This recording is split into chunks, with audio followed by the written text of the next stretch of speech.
The chapter begins with a squad of Omega Men assassins launching a direct attack on the leader of the Lazarus Corporation, Ra's al Ghul. In the middle of the action, he mercilessly subdues a group of Omega Men while simultaneously coordinating a strategic meeting over the phone with Lazarus Corp's investors. He speaks coldly about record profits and global expansion plans, as if massacring enemies were just another corporate task on his agenda. Reyes dominates the scene with a commanding physical presence. He orders his subordinates to listen as he eliminates the Omega Men and is applauded with fanatical enthusiasm by his executives. During the call, he reveals that he founded the company 200 years ago. The first goal of Lazarus Corporation was to build the highway that turned Metropolis into the city of tomorrow. And now, his declared mission is to resurrect the world.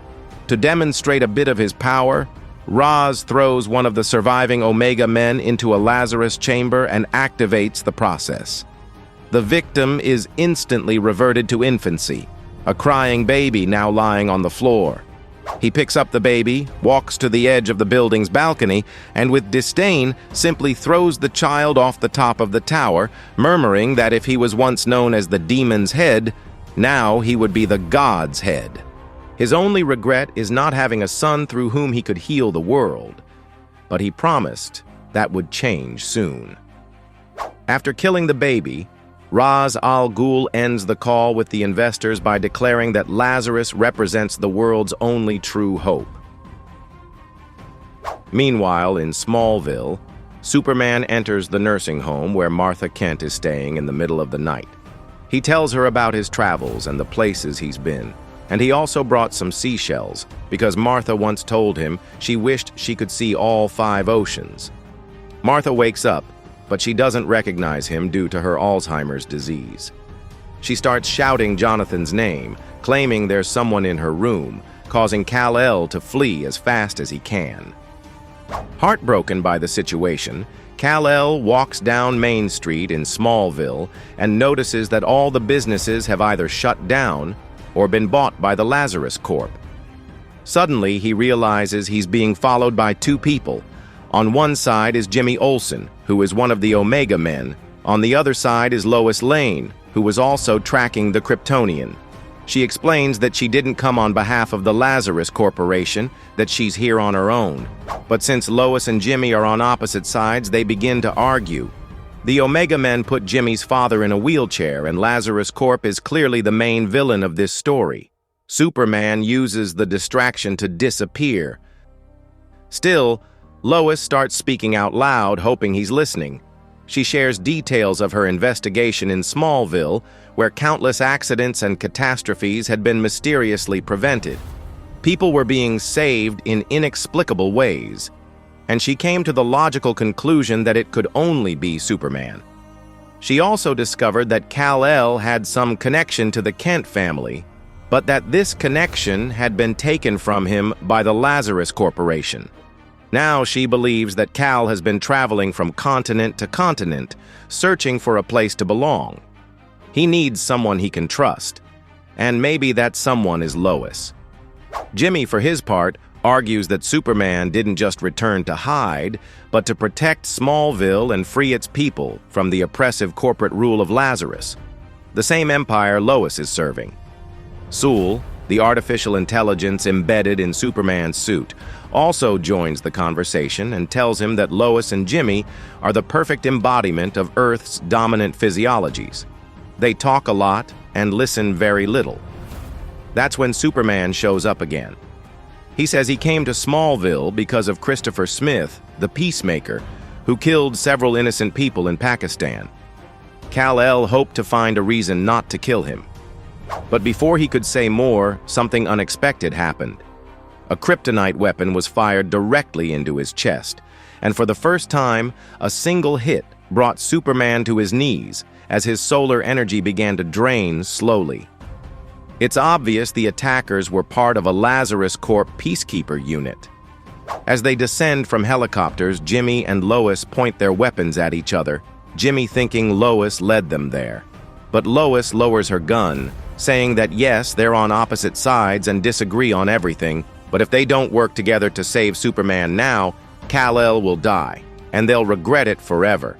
With that, the two finally agree on something and decide to drag Superman somewhere safe. That said, it doesn't take long for the Peacemakers to find the trail of blood and start searching the surrounding buildings. What's more, this particular unit is being led by Christopher Smith, who is now heavily cybernetically enhanced, almost becoming a version of Metallo. He orders everyone to look for Superman, but reminds them that he is the one who's going to kill Superman. Meanwhile, Lois and Jimmy manage to bring Kal-El to a pharmacy, still in shock that Superman was taken down by a single shot. Sol is struggling to extract the bullet and also expresses surprise upon discovering that the bullet's composition matches that of Krypton. Jimmy says he can get Superman out of there to join the Omega Men, something Lois refuses to allow. At that moment, Sul appears to successfully remove the kryptonite bullet from Kal-El's body, but before they can do anything, Smith smashes through the wall. He's found them. He immediately lunges at Superman, asking if Kal-El remembers him now, since he was completely ignored by the hero the last time they met. He starts beating Superman, saying he wants to see him laugh the same way the Pakistanis laughed at Smith when Superman humiliated him in front of everyone. Kal-El manages to fight back briefly, but Sul quickly realizes that Smith's abilities have been significantly upgraded, while at the same time, the solar energy in Superman's cells is being rapidly drained by the radiation from the bullet. In other words, this fight could actually kill him. No wonder Kal-El is taking one of the worst beatings of his life. Seeing this, both Lois and Jimmy rush to defend the hero just as more Peacemakers arrive to back up Smith. Lois demands the Peacemakers arrest Smith for his massacre in Pakistan, but they say she's the only one who'll be arrested if she doesn't lower her weapon immediately. Just then, another group appears. The people of Smallville show up armed with rifles, ordering the Peacemakers to get out of their town. One of the Peacemakers tells Smith they should just grab Superman and leave, since those are their orders. But Smith grabs him by the throat and refuses, saying no one tells him how to keep the peace. That's when Smith is hit by a massive punch that makes him spit blood. It's Superman. He's activated the tornado mode in his armor, switching it to battle configuration and unlocking his solar energy reserves to restore his powers, similar to what his mother Lara did in previous issues when she revealed Krypton's destruction. Superman then unleashes a powerful sunstone wind to scatter the Peacemakers and the Smallville townspeople, creating a safe space for the fight. Using super speed, Kal-El punches Smith 1,000 times in just 30 seconds, but even badly injured, Smith doesn't flinch. He even laughs at Superman, saying he's afraid of his own rage and power, then fires multiple radioactive bullets at him. As a result, Sul can no longer maintain tornado mode. He's forced to shut down and reboot the system, causing the armor to collapse. Kal-El tries to keep fighting, but he's too weak, and Smith easily knocks him to the ground. Smith swells with pride, revealing that Lazarus is ruled by Ra's al Ghul, and that Ra's is his god. The mission Ra's gave him was clear: kill as many people as needed to restore the world, and Smith accepted it. Even on the brink of death, Kal refuses to cross the line into killing. He's just about to be executed when suddenly Brainiac intervenes with a high-voltage electric blast that paralyzes Smith. The entity announces that Christopher is not authorized to kill Superman and remotely deactivates the Peacemaker's cybernetic body, because according to Brainiac, Superman must not die. With Smith down, Lois and Jimmy have little time to react. They know Superman can't be taken to any hospital. Every institution is under Lazarus' control. That's when Kal, even in his weakened state, makes a decision. He asks Jimmy Olsen and the Omega Men for help. Despite their doubts, Lois agrees to the plan. And sure enough, Jimmy contacts the group, who respond immediately. An evacuation portal opens, and Omega Primus appears alongside reinforcements. The rescue is fast and intense. Superman is taken in critical condition to an Omega Men treatment base. Omega Primus, relentless, neutralizes several peacemakers before they can respond.